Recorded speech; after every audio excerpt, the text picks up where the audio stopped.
400 anos de silêncio. Nenhum profeta, nenhuma visão, nenhuma palavra vinda do céu. O povo de Israel vivia sob o peso de Roma, esmagado por impostos, humilhações e pela espera de um Messias que parecia nunca chegar. Mas foi exatamente nesse tempo de escuridão que uma voz se levantou novamente. E não foi qualquer voz. O relato que vamos explorar hoje foi escrito por alguém improvável, alguém desprezado, um cobrador de impostos chamado Mateus. Ele recebeu a missão de registrar o maior anúncio da história. O rei finalmente chegou. O Evangelho de Mateus não é apenas um livro antigo, é a chave que conecta toda a narrativa da Bíblia em um só ponto. E a mensagem que ele traz pode transformar a forma como você enxerga a sua vida agora. O cenário em que Mateus escreve era de tensão e desesperança. O povo judeu, ainda fiel às promessas antigas, aguardava um libertador. Desde Abraão, passando por Moisés e Davi, a expectativa de um rei que traria paz e justiça permanecia, mas ao olhar ao redor tudo parecia o contrário. O Império Romano dominava a Palestina com mãos de ferro, e qualquer revolta era sufocada com violência.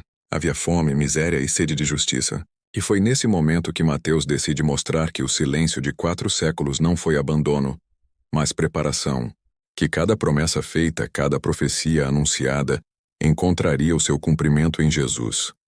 Mateus começa com algo que muitos leitores apressados ignoram, uma genealogia. Para muitos é apenas uma lista de nomes. Mas, na verdade, essa genealogia é uma declaração poderosa. Jesus é descendente de Abraão, o pai da fé, aquele que recebeu a promessa de que sua descendência abençoaria todas as nações. Ele também é descendente de Davi, o rei escolhido por Deus, a quem foi prometido um trono eterno. Mas Mateus não para aí. Ele faz questão de incluir nomes inesperados nessa linhagem. Tamar, uma mulher marcada por injustiça. Rabi, uma prostituta cananeia. Ruth, uma estrangeira moabita. Batseba, lembrada por um escândalo com Davi. Por que Mateus trouxe à tona histórias que poderiam ser facilmente esquecidas? Porque o reino que estava chegando não era para os perfeitos, mas para os improváveis. Deus estava mostrando que seu plano não se limita a heróis impecáveis, mas que ele escreve sua história através de vidas marcadas por dor, pecado e redenção. É uma genealogia de graça, um anúncio de que Jesus veio para todos, judeus e gentios, homens e mulheres, santos e pecadores, e assim, logo no início, Mateus nos dá a primeira grande revelação. O Messias esperado não apenas carrega uma linhagem real, ele também carrega em si a graça de Deus derramada sobre todas as nações. O silêncio de 400 anos estava prestes a ser quebrado. O palco estava montado. O rei estava a caminho. E nada poderia deter o cumprimento dessa promessa. Naquele tempo de trevas e silêncio, um acontecimento extraordinário mudou a história. Um anjo apareceu a um simples carpinteiro chamado José. Ele estava prestes a abandonar Maria, sua noiva, porque ela havia engravidado antes do casamento. Mas naquela noite, em sonho, o anjo trouxe uma mensagem que ecoa até hoje. Não temas, José, porque o que foi gerado em Maria vem do Espírito Santo. Ela dará à luz um filho, e você o chamará de Jesus, pois ele salvará o seu povo dos seus pecados. E assim, em uma pequena vila de Belém, longe dos palácios de reis e das fortalezas de Roma, nasceu aquele que mudaria o destino da humanidade. Não havia luxo nem celebração grandiosa, apenas um estábulo simples com animais, palha e silêncio. Mas o céu não podia ficar calado diante desse nascimento. Uma estrela brilhou no Oriente e guiou homens sábios de terras distantes até aquele lugar. Eles não eram judeus, não conheciam a lei, mas foram atraídos pela promessa. Trouxeram ouro, incenso e mirra, presentes que revelavam quem aquele bebê realmente era: rei, Deus e sacrifício. Enquanto isso, o nascimento de Jesus gerava medo nos poderosos. Herodes, o rei que governava com mãos cruéis, ao ouvir que havia nascido um novo rei dos judeus, sentiu sua coroa ameaçada e, tomado pelo ódio, ordenou um massacre terrível. A morte de todos os meninos em Belém com menos de 2 anos. Um ato de sangue que manchou a história, mas que também cumpriu as antigas profecias. A vinda do verdadeiro rei já estava abalando os tronos humanos. José, avisado em sonho, fugiu com Maria e o pequeno Jesus para o Egito. E aqui, percebemos algo profundo. Desde os primeiros dias, a vida de Jesus já refletia a trajetória do próprio povo de Israel. Assim como os hebreus foram libertos do Egito, agora o Filho de Deus entrava e sairia daquela terra, mostrando que ele era o cumprimento perfeito da história do seu povo. Quando retornaram, já não havia silêncio. Um novo profeta surgira no deserto. João Batista, vestido de pele de camelo e alimentando-se de mel silvestre, gritava com voz firme: "Arrependam-se, porque o reino dos céus está próximo." Multidões saíam das cidades e iam até o Jordão para ouvi-lo. Seu batismo era um sinal de arrependimento, de preparação para algo maior. E foi nesse cenário que Jesus apareceu. O Filho de Deus, sem pecado algum, entrou nas águas do batismo. João resistiu, dizendo que não era digno nem de amarrar suas sandálias. Mas Jesus respondeu: "Deixe assim por enquanto, pois convém que cumpramos toda a justiça." E naquele instante, quando Jesus saiu das águas, o céu que estava em silêncio por séculos se abriu. O Espírito Santo desceu em forma de pomba, e uma voz ecoou das alturas: "Este é o meu Filho amado, em quem me agrado." O silêncio havia acabado. O reino dos céus havia começado. Logo após o batismo, quando a voz do céu havia declarado quem ele era, Jesus foi conduzido pelo Espírito ao deserto. 40 dias e 40 noites sem comer, em solidão absoluta, enfrentando não apenas a fome, mas também o inimigo que desde o Éden tentava destruir os planos de Deus. Satanás veio com suas palavras de astúcia, oferecendo atalhos para a glória, atalhos para o poder. A primeira tentação foi simples, mas poderosa. "Se você é o Filho de Deus, transforme estas pedras em pão." Era como se dissesse: prove quem você é, resolva o seu problema com um milagre para si mesmo. Mas Jesus respondeu com firmeza: "Está escrito: nem só de pão viverá o homem, mas de toda palavra que procede da boca de Deus." O verdadeiro sustento não vem daquilo que sacia o corpo, mas daquilo que alimenta a alma. A segunda tentação foi mais ousada. O inimigo levou Jesus até o ponto mais alto do templo e disse: "Se você é o Filho de Deus, jogue-se daqui para baixo, porque está escrito que os anjos o sustentarão." Era um convite à vaidade, ao espetáculo, à busca por aplausos. Mas Jesus respondeu novamente com a Escritura: "Também está escrito: não ponha o Senhor, o seu Deus, à prova." O reino não seria construído sobre milagres para impressionar, mas sobre a obediência à vontade do Pai. A terceira tentação foi a mais direta.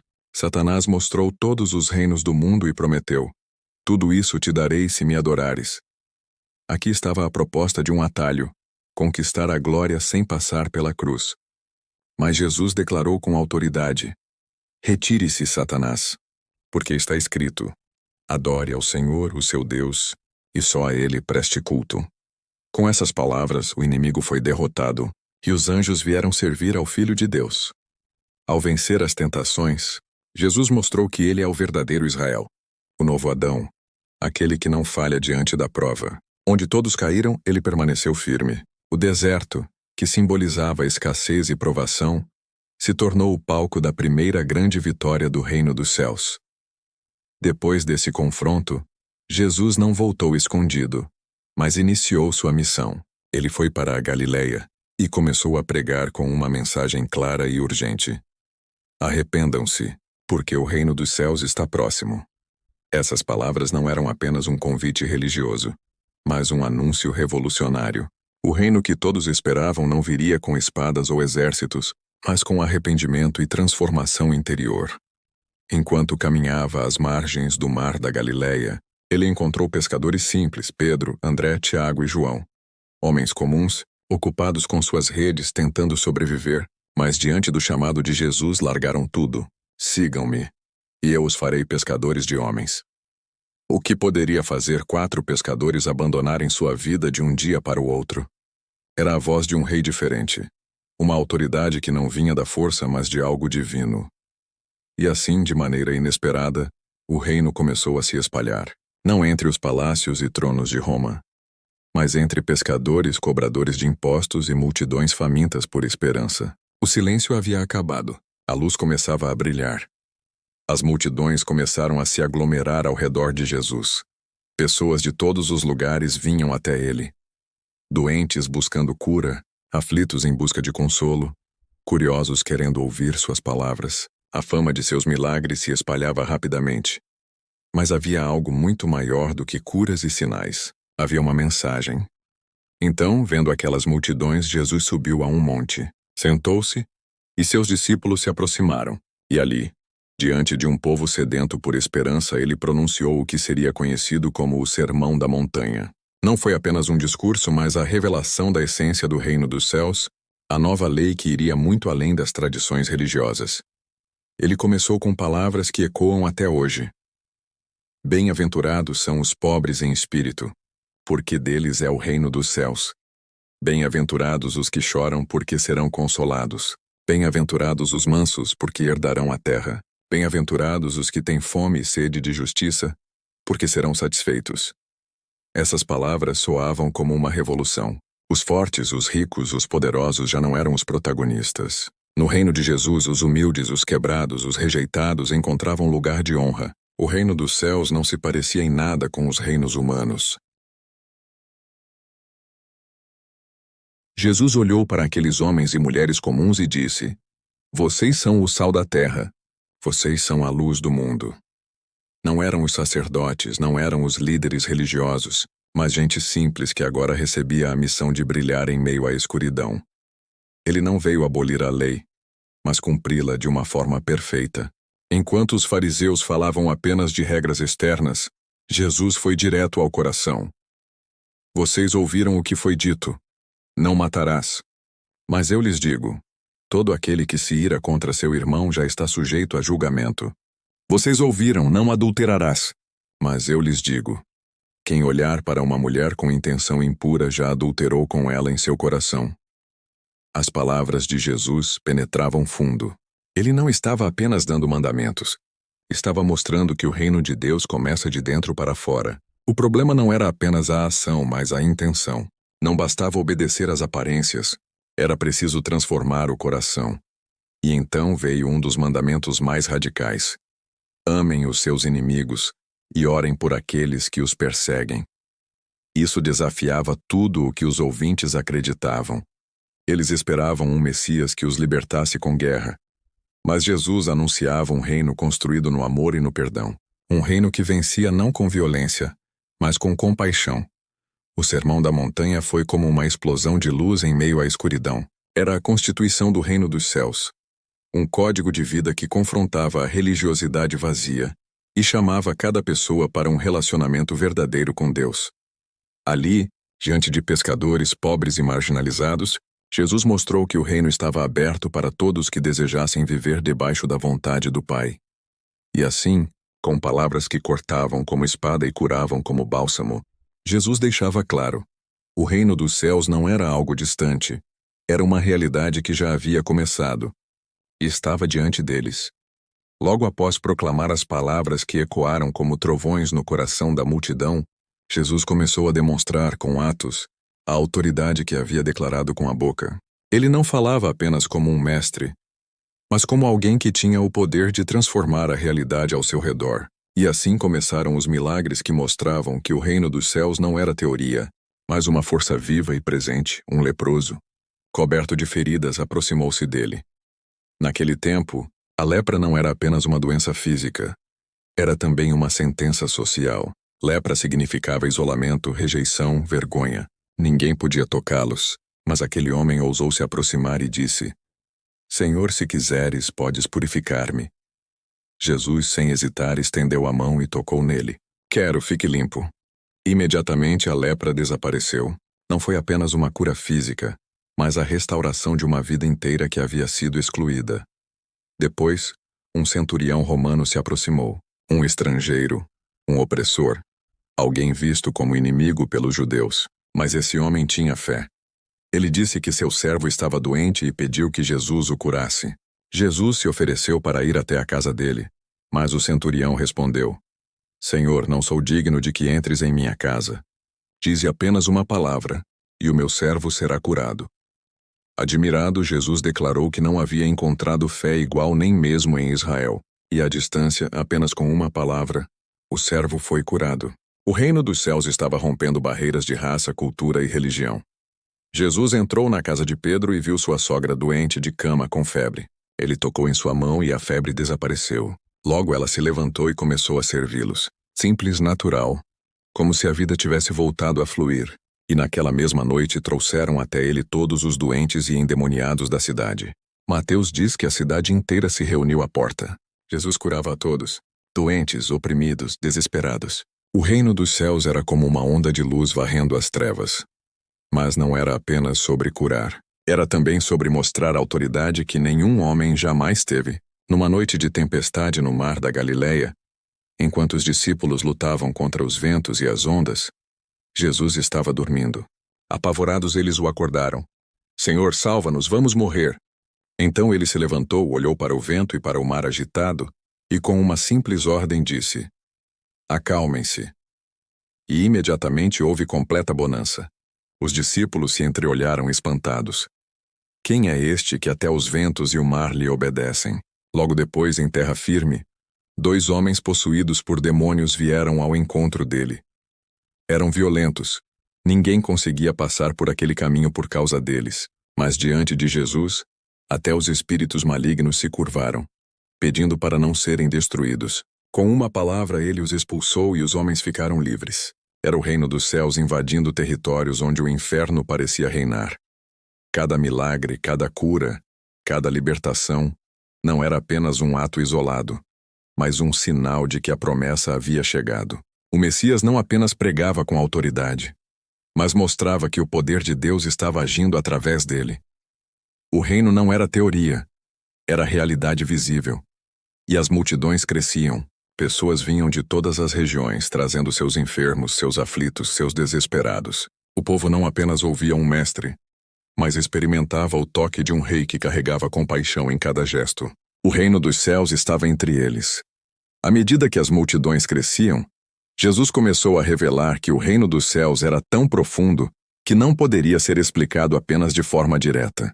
Ele usava parábolas, histórias simples, tiradas da vida cotidiana, mas carregadas de mistério e revelação. Cada parábola era como uma chave que abria os segredos do reino para aqueles que tinham ouvidos para ouvir. Ele contou: o reino dos céus é como um homem que saiu a semear. Parte da semente caiu à beira do caminho e foi comida pelos pássaros. Outra parte caiu em solo pedregoso e brotou rapidamente, mas sem raiz, logo secou. Uma outra caiu entre espinhos e foi sufocada. Mas a boa semente, quando caiu em terra fértil, produziu frutos abundantes. Com essa parábola, Jesus mostrava que o reino chegava a todos, mas só frutificava em corações preparados. Ele também disse: o reino dos céus é como um grão de mostarda. Uma semente minúscula, quase invisível, mas que cresce até se tornar uma árvore onde as aves fazem seus ninhos. Assim era o reino, começando pequeno, escondido, mas destinado a crescer até encher toda a terra. Outra parábola. O reino dos céus é como o fermento que uma mulher colocou em 3 medidas de farinha, até que tudo ficasse levedado.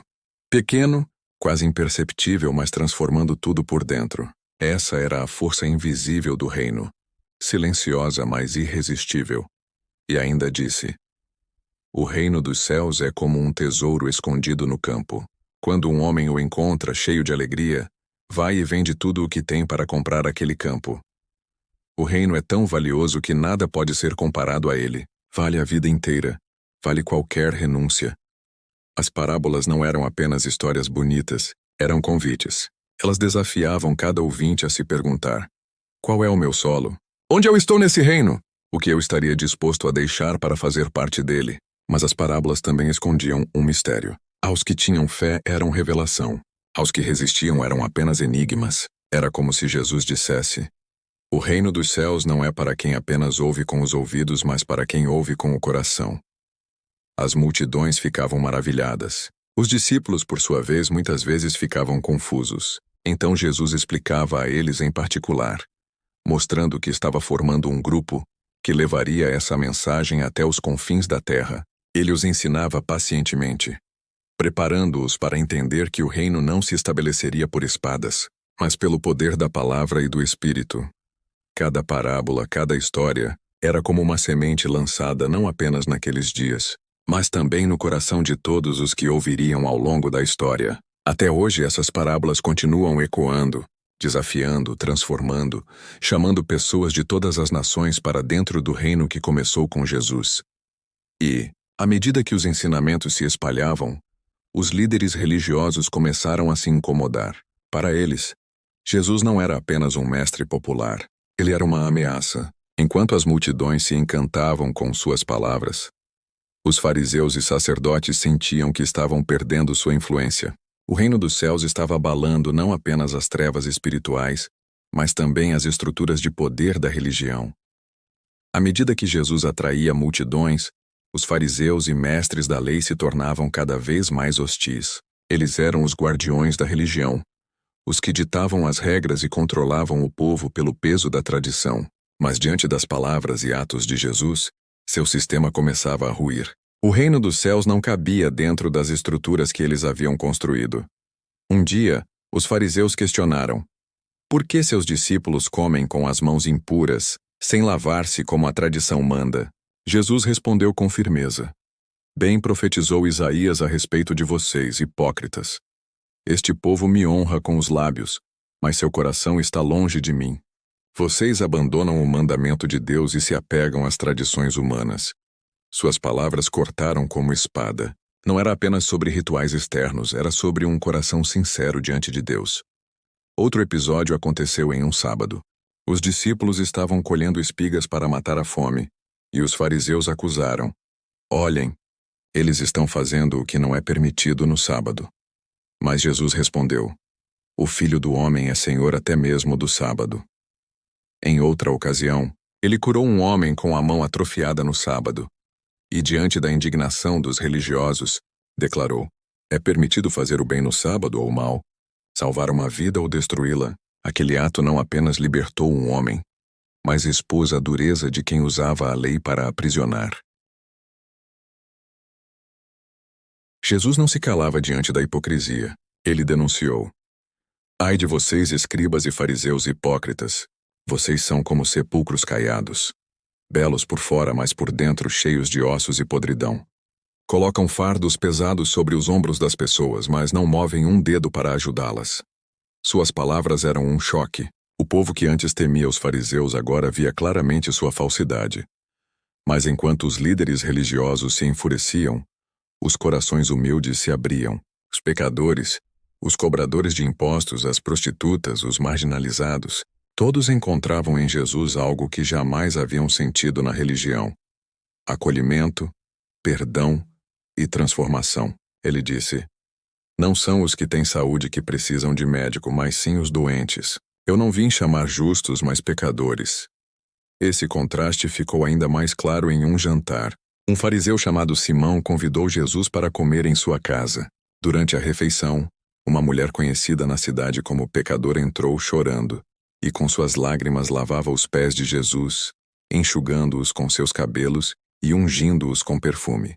Os religiosos murmuravam: se ele fosse profeta, saberia quem é essa mulher. Mas Jesus declarou: os muitos pecados dela foram perdoados, porque ela muito amou, e a despediu em paz. Enquanto a religião excluía, Jesus incluía. Enquanto a religião condenava, ele oferecia perdão.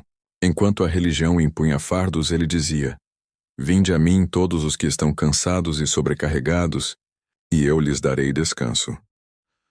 Essas palavras soaram como alívio para um povo que vivia preso em regras e tradições sem vida. O reino dos céus estava ficando cada vez mais claro. Não era feito de templos de pedra ou regras frias, mas de corações transformados pelo amor do Rei. E quanto mais Jesus revelava isso, mais crescia a oposição daqueles que não aceitavam perder seu poder. O conflito estava se intensificando e o caminho começava a apontar para o maior confronto da história. O dia estava terminando. Uma multidão gigantesca havia seguido Jesus até um lugar deserto. Homens, mulheres, crianças, todos estavam famintos, mas ninguém queria ir embora. A presença dele era mais preciosa do que qualquer alimento. Eles preferiam a fome no corpo a perder uma palavra que saía de sua boca. Os discípulos, preocupados, disseram: Senhor, despede a multidão para que possam ir às aldeias comprar comida. Mas Jesus respondeu algo inesperado: vocês é que devem dar de comer a eles. Eles se entreolharam confusos. Como alimentar milhares de pessoas sem recursos? Tudo o que tinham eram 5 pães e 2 peixes, trazidos por um garoto. pouco, quase nada diante de tanta necessidade. Mas Jesus pediu que trouxessem aquilo a ele. Mandou que a multidão se sentasse sobre a relva, tomou os pães e os peixes, ergueu os olhos ao céu e deu graças. Depois começou a partir e entregar aos discípulos, e algo sobrenatural aconteceu. Quanto mais eles distribuíam, mais havia. Os cestos não se esvaziavam, o pouco se tornava suficiente. O milagre se multiplicava nas mãos de Jesus. Naquele dia, 5.000 homens, além de mulheres e crianças, comeram até ficarem satisfeitos, e ainda sobraram 12 cestos cheios. Era como se o próprio céu tivesse preparado a mesa no deserto. O povo maravilhado queria proclamá-lo rei à força. Mas Jesus se afastou. Ele não viera para governar pelo poder humano, mas para revelar um reino muito maior. O milagre dos pães não era apenas sobre matar a fome. Era um sinal. Mostrava que Jesus é o verdadeiro pão da vida. O único que pode saciar não apenas o estômago, mas a alma. Ele mesmo diria mais tarde: Eu sou o pão vivo que desceu do céu. Se alguém comer deste pão, viverá para sempre. Naquela noite, os discípulos atravessaram o mar, mas uma tempestade os surpreendeu. O vento era forte. As ondas ameaçavam o barco. Então, no meio da escuridão, viram uma figura caminhando sobre as águas. Assustados, pensaram que era um fantasma. Mas a voz de Jesus ecoou: Coragem, sou eu. Não tenham medo. Pedro, ousado, respondeu: Senhor, se és tu, manda-me ir até ti sobre as águas. Jesus disse: Venha. E Pedro, por um instante, andou sobre as águas até que o medo o fez afundar. Mas Jesus estendeu a mão e o salvou. Quando entraram no barco, o vento cessou. Todos se prostraram e disseram: Verdadeiramente, tu és o Filho de Deus. O reino dos céus não era apenas palavras ou sinais isolados. Ele se manifestava em abundância, em poder sobre a natureza, em compaixão pelos famintos, em autoridade sobre o medo. Cada milagre era um vislumbre de quem Jesus realmente era. O rei que governa não apenas sobre homens, mas sobre toda a criação. E no coração do povo, a pergunta crescia: quem é este homem? Um simples profeta? Um mestre? Ou algo infinitamente maior? Nos dias que se seguiram, Jesus continuava ensinando, mas agora de forma ainda mais profunda e surpreendente. Ele falava sobre o reino, sobre amor, sobre perdão. Mas pela primeira vez, começou a revelar aos discípulos que algo maior estava por vir, algo que eles não esperavam. Sua morte e sua ressurreição. Ele disse: É necessário que o Filho do Homem sofra muitas coisas, seja rejeitado pelos líderes, pelos mestres da lei e pelos mais importantes da nação, e seja morto, mas depois de 3 dias ressuscitará. As palavras caíram como um choque. Os discípulos se entreolharam sem entender. Como poderia o Messias tão poderoso, tão milagroso, ser rejeitado e morto? Para eles, o reino de Deus estava para se manifestar em glória imediata, não em sofrimento e morte. Pedro, sempre impetuoso, não conseguiu conter a indignação e disse: De maneira nenhuma, Senhor. Isso jamais acontecerá contigo. Jesus olhou para ele com uma mistura de firmeza e tristeza. Afasta-te de mim, Satanás. Tu não estás pensando nas coisas de Deus, mas nas coisas dos homens. A lição era clara. O reino de Deus não se conquista pelo poder humano, mas pelo sacrifício, pelo amor incondicional, pela entrega total. Jesus então começou a ensinar sobre o preço do discipulado. Ele disse: Se alguém quiser ser meu seguidor, negue-se a si mesmo, tome a sua cruz e siga-me. Pois quem quiser salvar a sua vida, a perderá. Mas quem perder a sua vida por minha causa, a encontrará. Palavras duras que não buscavam conforto, mas transformar corações. Cada discípulo precisava compreender que seguir Jesus significava caminhar pela fé, mesmo diante do sofrimento e do incompreensível. Enquanto caminhavam para Jerusalém, Jesus continuava falando em parábolas e exemplos, preparando-os para o momento em que a esperança parecia impossível. Ele falava da graça, do perdão e da misericórdia infinita, lembrando que mesmo na morte haveria vitória. Os discípulos, apesar do medo e da confusão, começaram a perceber que o poder de Jesus não se limitava aos milagres que podiam ver com os olhos, mas que se manifestava no amor que supera tudo, até a própria morte. E então, em um momento de intimidade, ele disse: Eu sou o caminho, a verdade e a vida. Ninguém vem ao Pai senão por mim. Todo aquele que crê em mim não morrerá eternamente. Essa era a essência do que viria. O sacrifício não seria apenas um fim, mas a abertura de um caminho que ninguém mais poderia criar. O sofrimento e a cruz não eram derrota, mas vitória, não eram perda, mas a maior dádiva de todas. A cada dia que passava, o impacto de suas palavras crescia. O povo via milagres, testemunhava sinais, mas o chamado era para algo mais profundo, para uma entrega total, para compreender que a verdadeira glória do reino não estava na força humana, mas no amor que se doa até o último suspiro. A pergunta que pairava no ar agora não era mais apenas quem é ele, mas estou disposto a segui-lo mesmo quando não entendo, mesmo quando dói, mesmo quando o mundo parece ir contra. Cada discípulo, cada pessoa que ouvia Jesus, era desafiada a escolher entre a segurança do conhecido ou a aventura do impossível. Uma fé que transforma, que quebra paradigmas e que revela a eternidade no presente. Chegou o momento em que Jesus se aproximava de Jerusalém, e a cidade parecia esperar algo grande. Embora ninguém pudesse prever exatamente o que, os discípulos começaram a sentir uma mistura de ansiedade e expectativa. Jesus disse que estavam prestes a testemunhar acontecimentos que mudariam tudo, e que cada gesto, cada palavra, tinha um propósito maior do que podiam imaginar. Quando se aproximaram da cidade, Jesus enviou 2 discípulos para buscar um jumentinho, exatamente como havia dito, cumprindo uma profecia antiga. Não tenha medo, filha de Sião, eis que o teu rei vem a ti humilde montado em um jumentinho. As pessoas começaram a perceber que algo diferente estava acontecendo. Multidões se reuniram, e logo o povo começou a estender mantos e ramos pelo caminho, cantando e gritando: Hosana! Bendito o que vem em nome do Senhor. Era um momento de glória, de triunfo aparente, que fez até os discípulos suspirarem de esperança.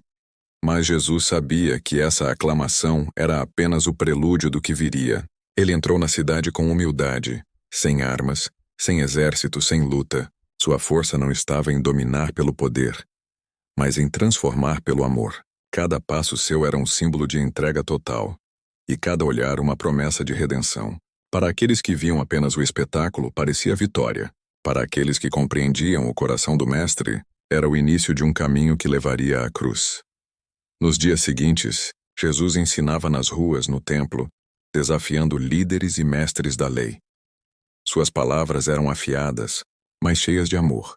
Ele denunciava injustiças, explicava o verdadeiro significado da fé e mostrava que o reino de Deus não era feito de poder humano, mas de entrega e misericórdia. Cada palavra acendia em seus seguidores uma mistura de esperança e apreensão, porque tudo parecia ao mesmo tempo glorioso e assustador. E então veio a traição. Judas, um dos 12, aproximou-se com um beijo, sinalizando aos guardas quem prender. Jesus não fugiu. Ele sabia que aquele momento chegaria e que cada detalhe da paixão precisava se cumprir. Quando foi levado, os discípulos ficaram paralisados entre medo, incredulidade e tristeza. O mestre que curava cegos, acalmava tempestades, multiplicava pães e mudava vidas estava agora nas mãos daqueles que planejavam sua morte. No Getsêmani, Jesus se ajoelhou, orando com uma intensidade que misturava humanidade e divindade. Pai, se é possível, afasta de mim este cálice. Contudo, não se faça a minha vontade, mas a tua. O suor caía como gotas de sangue e a angústia era palpável. Seus discípulos, exaustos e confusos, não conseguiam compreender a magnitude do momento. Era a noite em que o amor se mostraria mais forte que o medo, e a fé seria testada até o limite. Quando os soldados chegaram para prendê-lo, Jesus se entregou sem resistência, mostrando que a verdadeira força não se mede pela luta física, mas pela coragem de cumprir o propósito maior, mesmo diante do sofrimento extremo. Cada gesto, cada palavra, cada olhar naquele momento carregava a promessa de ressurreição, de vitória sobre a morte e de redenção para toda a humanidade. Chegou o momento em que Jesus foi levado perante Pilatos. O governador romano olhou para ele, tentando encontrar alguma culpa concreta, mas nada havia que justificasse condenação. A multidão, manipulada pelos líderes religiosos, gritava exigindo a crucificação. E Pilatos, pressionado, lavou as mãos simbolicamente, declarando-se inocente do sangue que seria derramado. Jesus, porém, manteve a calma, sereno e firme, mostrando que nada poderia abalar sua missão. Cada olhar, cada gesto seu naquele instante revelava a entrega total e o propósito divino que ultrapassava a compreensão humana. Jesus foi levado para ser crucificado. O caminho até o Gólgota era longo, doloroso, cheio de humilhação e sofrimento. Ele carregava a cruz, peso que simbolizava o pecado de toda a humanidade.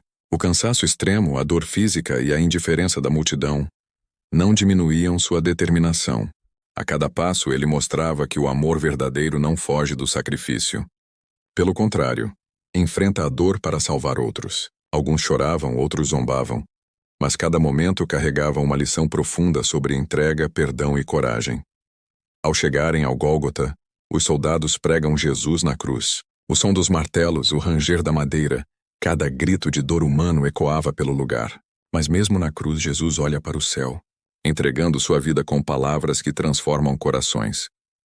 Pai, perdoa-lhes, pois não sabem o que fazem. Cada palavra é um raio de luz em meio à escuridão, mostrando que o perdão verdadeiro surge mesmo nos momentos de maior injustiça. Enquanto Jesus pendia na cruz, a escuridão cobriu a terra, como se a própria criação compartilhasse do sofrimento. O véu do templo se rasgou, sinalizando a abertura do caminho entre Deus e os homens antes inacessível. O grito final de Jesus, o último suspiro, representa o ápice do sacrifício, a entrega completa que muda para sempre a história da humanidade. A morte não foi derrota, mas a ponte para algo maior, a promessa de vida eterna e reconciliação com Deus. 3 dias depois, a pedra do túmulo foi removida, e o impossível aconteceu. Jesus ressuscitou. A tumba vazia deixou os discípulos em choque, mistura de medo e alegria, mas logo a esperança se tornou certeza. Ele apareceu a Maria Madalena, aos discípulos, mostrando que a morte não tem a última palavra. Cada encontro, cada prova da ressurreição, era um lembrete de que o amor e a vida triunfam sobre a dor e a morte. Essa ressurreição não foi apenas um milagre físico, mas uma transformação espiritual. Mostrou que a entrega total, o perdão e o amor verdadeiro têm poder para mudar o mundo. Cada pessoa que testemunhou, que acreditou, recebeu uma promessa de renovação e de esperança infinita. O maior ato de coragem e amor da história agora se tornava inspiração para todos nós, mostrando que mesmo nos momentos mais sombrios existe luz, redenção e vida.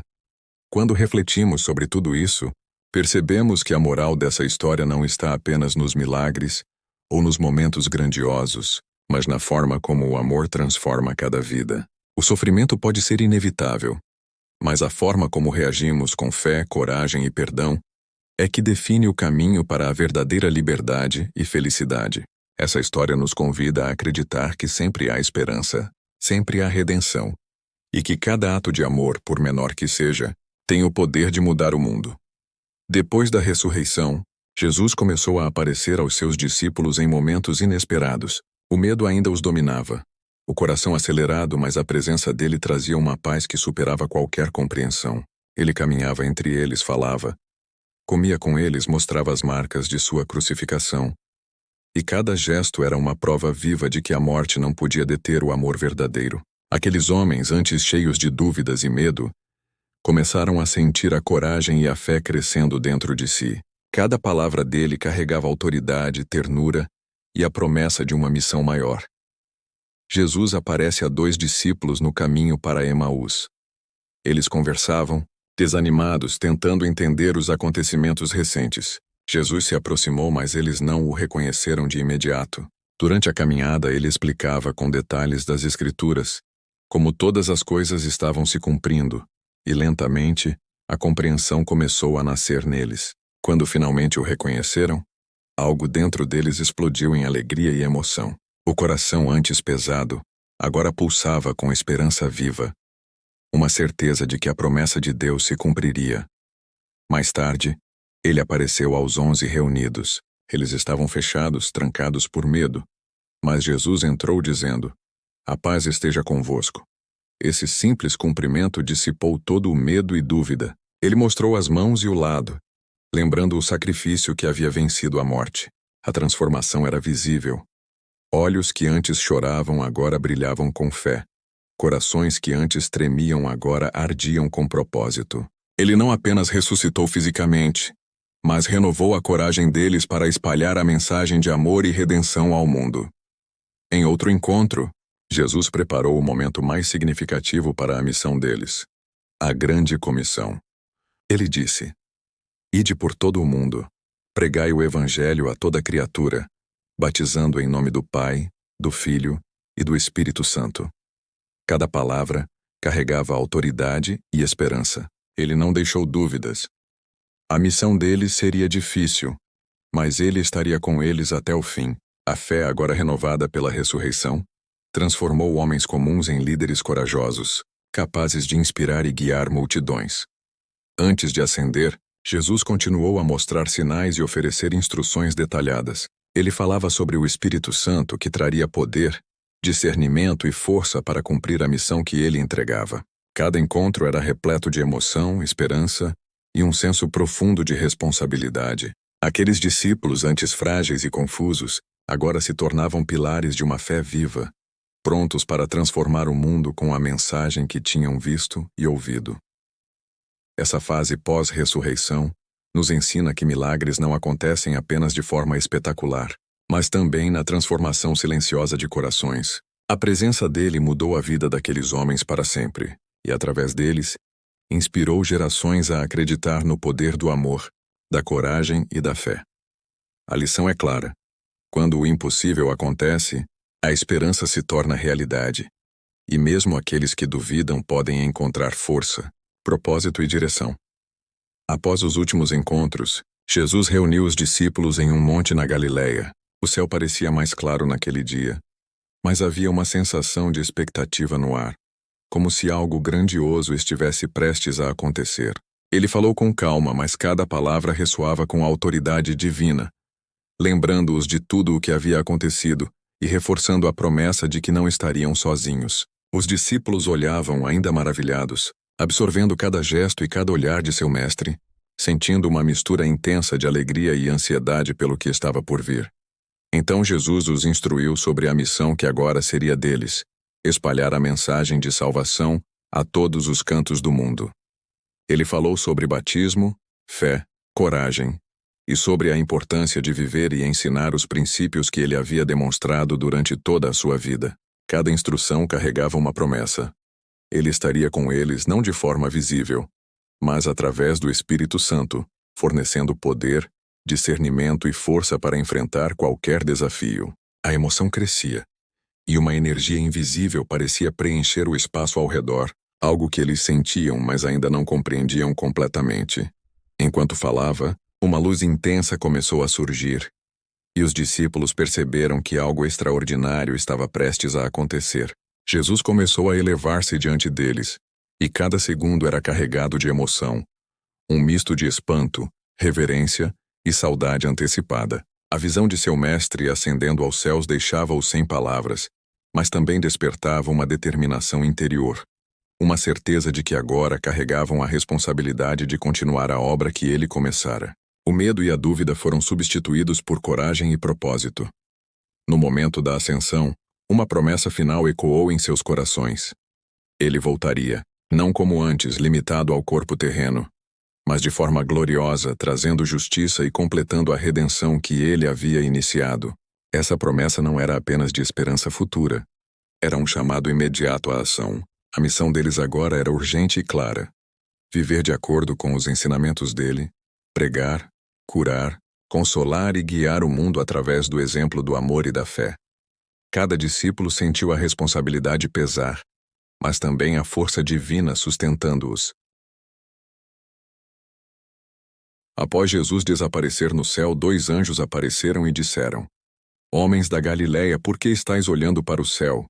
Este Jesus que foi levado de vós para o céu, virá do mesmo modo que o vistes ir para o céu.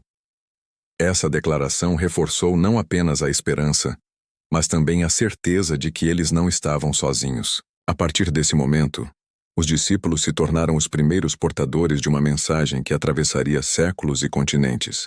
A presença de Jesus agora se manifestaria de forma mais poderosa e universal, através do Espírito Santo, garantindo que cada palavra e ação tivesse impacto eterno. O que essa história nos ensina é profundo. Mesmo diante da despedida, da ausência física de alguém que amamos, há uma força invisível que nos guia e transforma. A coragem nasce do compromisso, e a esperança se fortalece quando reconhecemos que nossas ações podem ecoar além do tempo e do espaço. Cada discípulo deixou aquele monte com o coração inflamado de fé, pronto para enfrentar desafios, superando medos, dúvidas e obstáculos, sabendo que não caminhavam sozinhos. Dias se passaram desde a ascensão de Jesus, e os discípulos permaneceram reunidos, esperando o cumprimento da promessa que ele havia feito: o envio do Espírito Santo. As portas estavam trancadas, não por medo do mundo exterior, mas por reverência e expectativa. Cada oração, cada suspiro carregava uma mistura de ansiedade e fé. Eles lembravam das palavras de Jesus, da promessa de poder e da certeza de que não estariam sozinhos. A atmosfera estava carregada, e mesmo em silêncio, havia uma energia palpável, uma sensação de que algo transformador estava prestes a acontecer. Então, no dia de Pentecostes, um vento repentino e impetuoso preencheu o lugar, vibrando nas paredes e no coração de cada discípulo. De repente, línguas de fogo se manifestaram sobre cada um deles, e o Espírito Santo começou a fluir, enchendo-os de poder, sabedoria e coragem que jamais haviam sentido antes. Era uma presença viva, intensa, que os capacitava a falar e agir de maneira extraordinária. Medo e hesitação desapareceram instantaneamente, substituídos por uma convicção inabalável. Agora eles tinham a força e a autoridade para cumprir a missão que lhes fora confiada. Saindo para a rua, os discípulos começaram a falar com pessoas de diversas nações, e cada um compreendia as palavras no próprio idioma. Milhares ouviram a mensagem de forma clara e transformadora. Aqueles que antes eram comuns, tímidos e inseguros agora eram instrumentos vivos de mudança, capazes de tocar corações e transformar vidas. A cidade inteira começou a sentir a presença de algo maior, algo que não podia ser ignorado. O poder do Espírito Santo não apenas os guiava, mas os transformava, tornando-os faróis de fé, esperança e amor. A reação do povo foi intensa.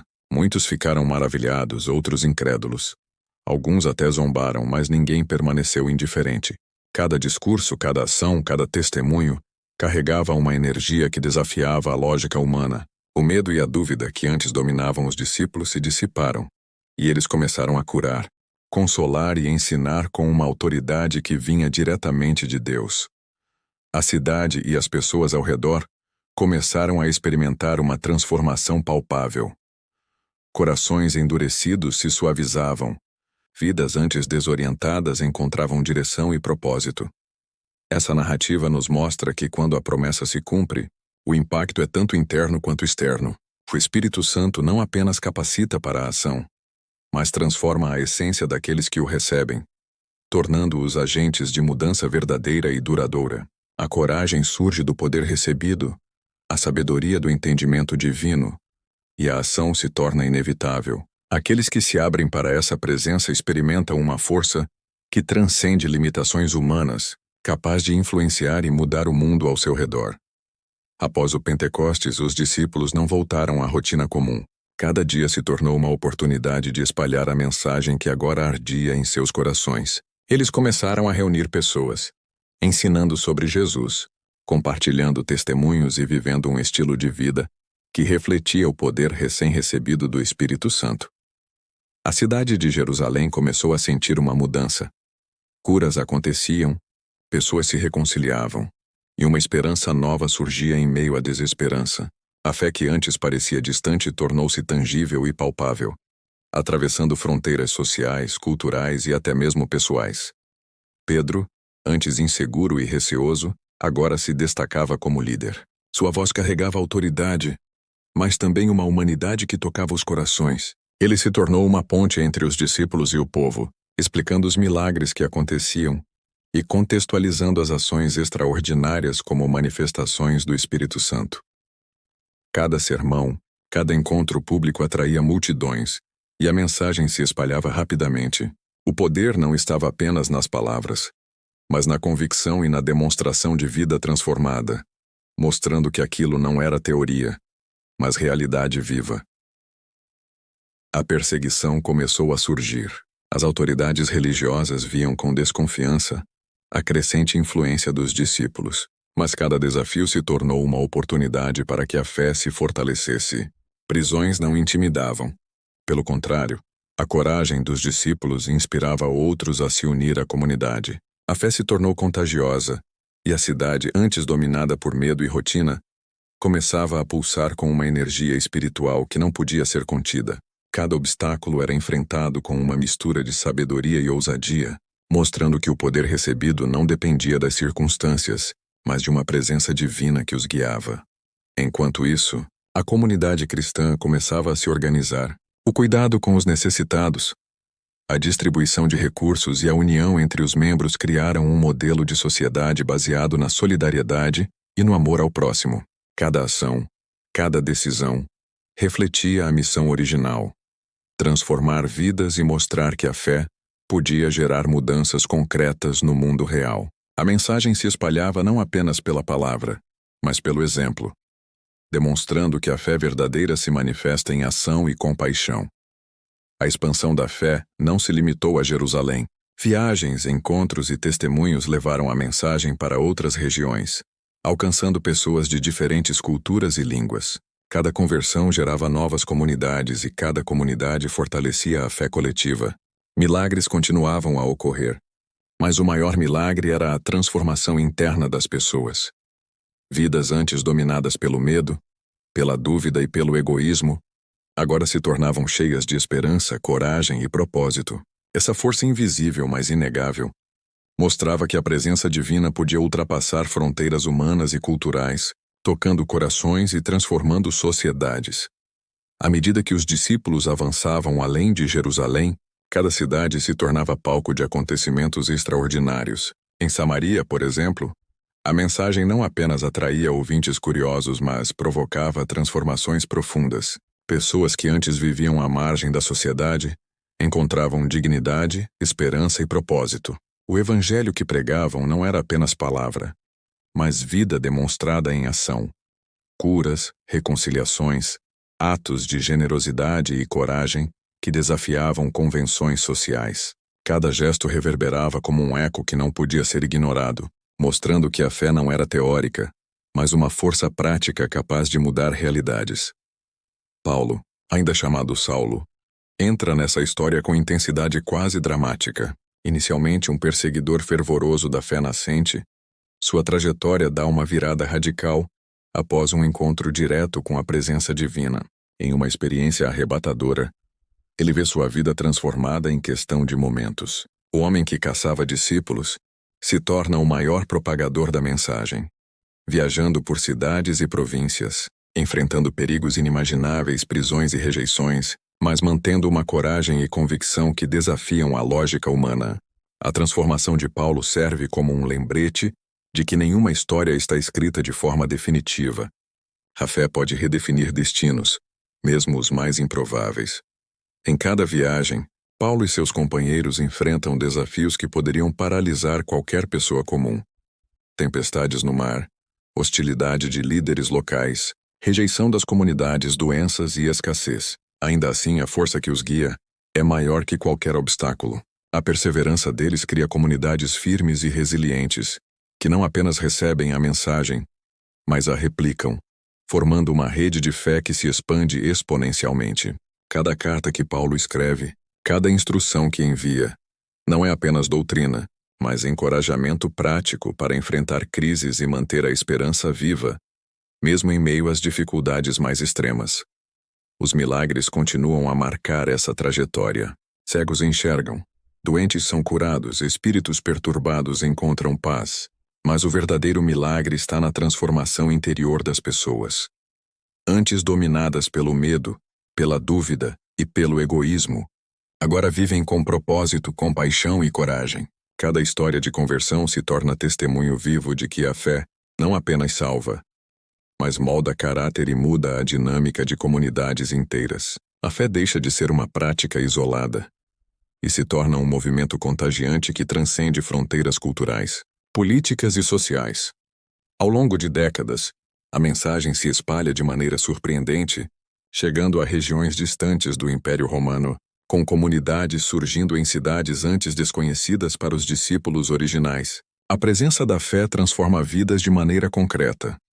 Pobres recebem alimento, doentes recebem cuidado, e indivíduos marginalizados encontram voz e dignidade. A expansão do cristianismo não é apenas numérica, mas qualitativa, baseada em ações que comprovam que a fé tem poder real, visível e impactante. Essa história nos mostra que quando uma convicção profunda é vivida com coragem e amor, ela se propaga muito além do imaginável, tocando corações e alterando o curso da história.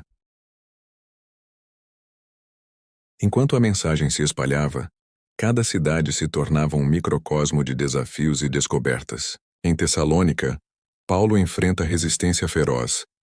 Líderes da cidade veem na fé nascente uma ameaça ao poder estabelecido. Multidões se reúnem, boatos se espalham e perseguições começam. Ainda assim, a coragem e a clareza da mensagem transformam parte da população, e mesmo entre adversários surgem questionamentos, curiosidade e admiração silenciosa.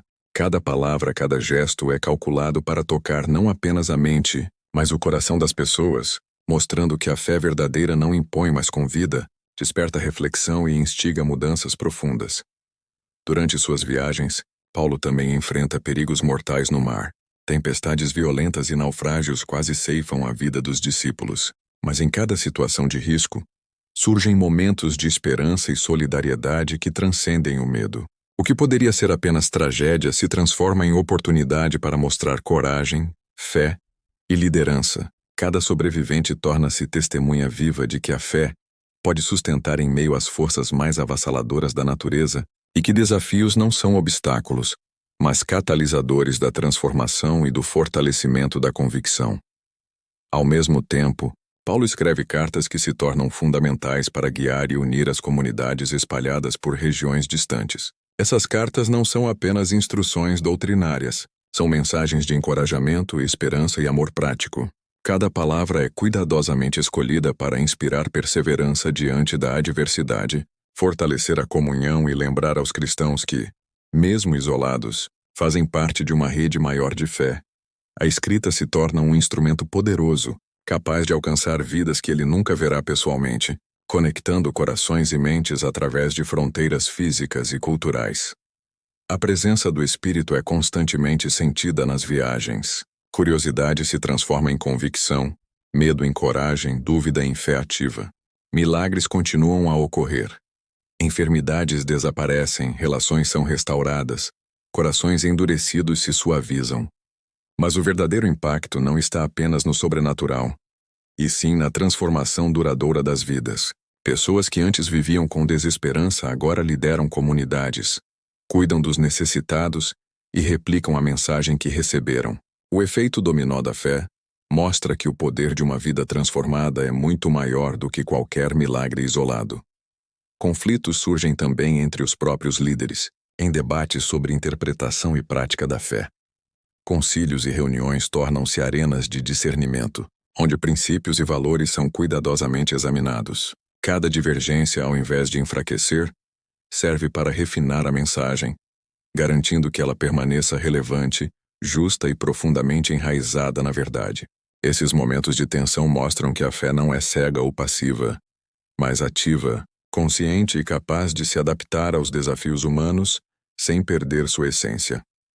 Enquanto Paulo é preso em várias ocasiões, cada situação se torna um teste extremo de sua fé, paciência e liderança. Ele enfrenta julgamentos que parecem destinados a destruí-lo, mas em cada tribunal suas palavras são afiadas, claras e impactantes, desafiando não apenas os acusadores, mas também tocando corações daqueles que observam. O medo e a injustiça ao redor apenas amplificam a força de sua mensagem, mostrando que a convicção verdadeira não depende de liberdade ou segurança, mas de um propósito maior que transcende circunstâncias humanas. Cada defesa torna-se uma lição de coragem e sabedoria, transformando o cenário de opressão em um palco para inspiração e mudança. Enquanto está preso, Paulo escreve cartas que se tornam fundamentais para a formação de comunidades e para a propagação da fé. Cada mensagem é cuidadosamente estruturada para confortar, ensinar e desafiar, misturando palavras de esperança com instruções práticas. Ele aborda questões de moral, ética, amor e unidade, criando um guia que ultrapassa o tempo e o espaço. Essas cartas, carregadas de emoção e autoridade espiritual, transformam pessoas comuns em líderes conscientes, capazes de manter a fé viva, mesmo quando separados do mentor. A influência de Paulo, mesmo preso, se espalha como uma onda poderosa que continua a moldar vidas.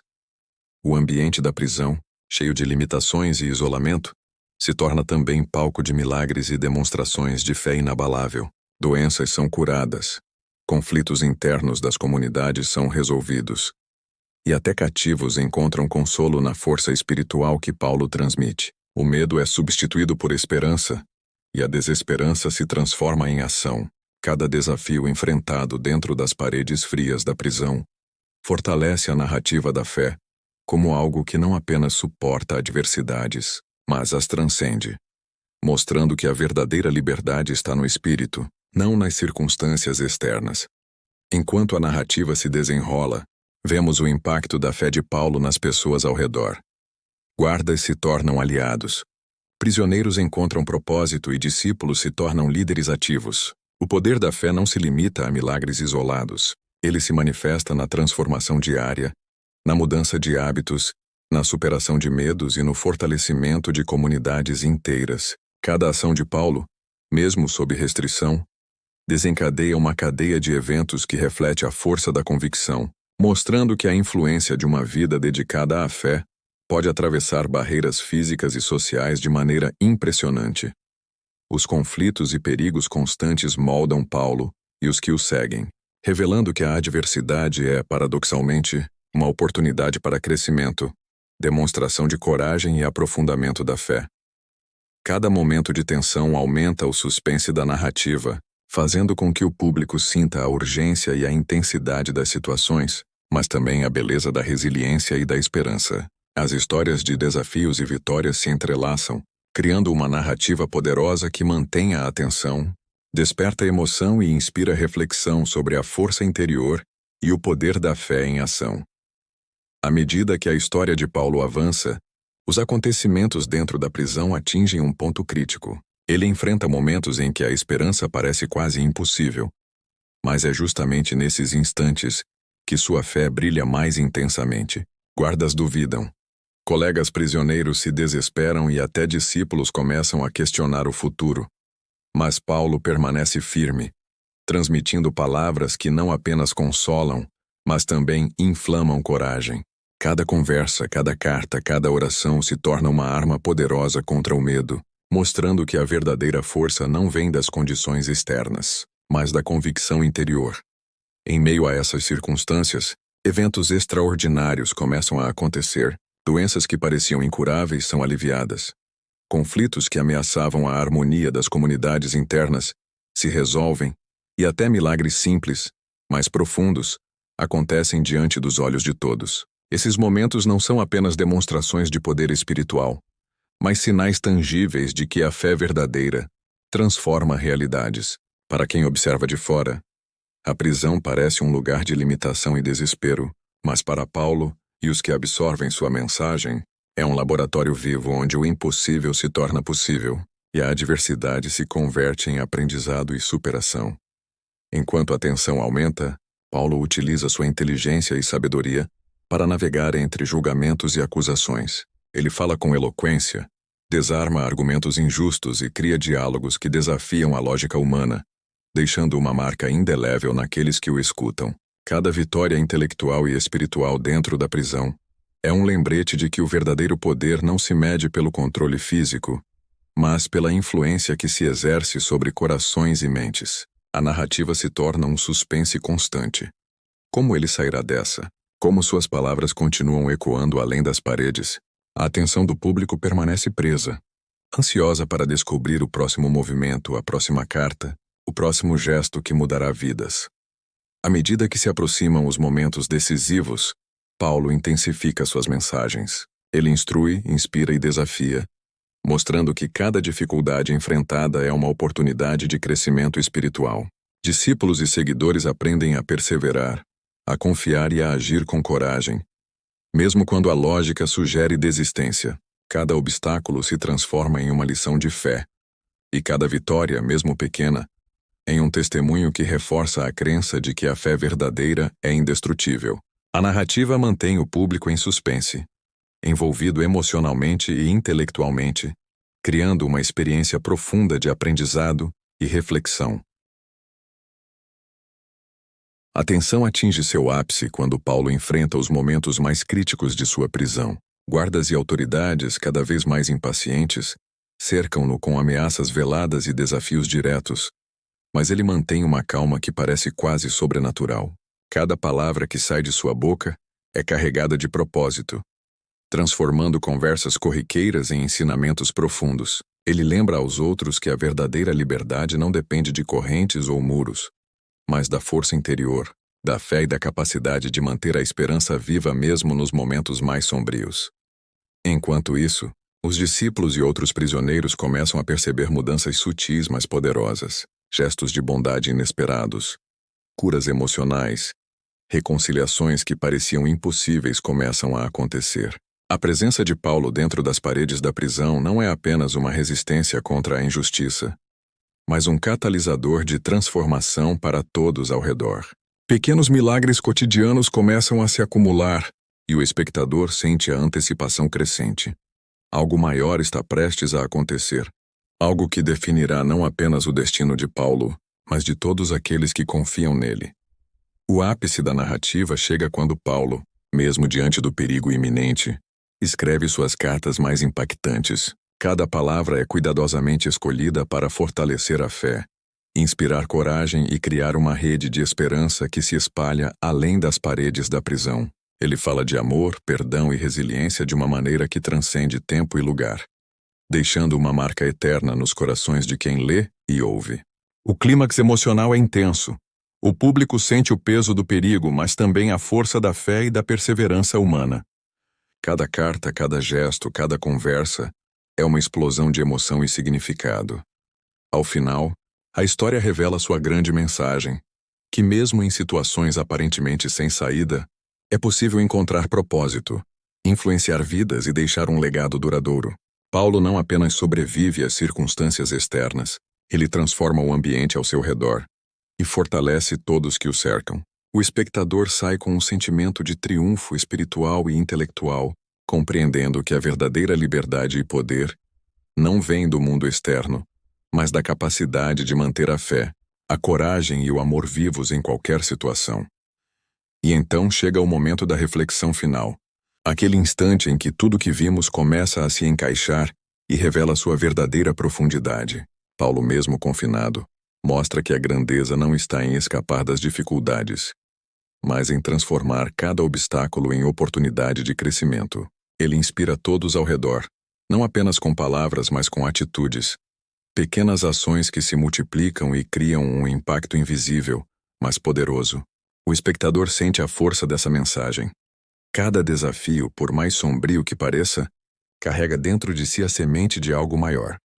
É nesse ponto que a narrativa nos convida a pensar sobre nossas próprias vidas. Quantas vezes nos sentimos presos por circunstâncias externas, limitados por medos ou julgamentos alheios? Paulo nos lembra que a verdadeira prisão é aquela que criamos em nossa mente, e que a verdadeira liberdade é cultivada dentro de nós, com coragem, fé e amor.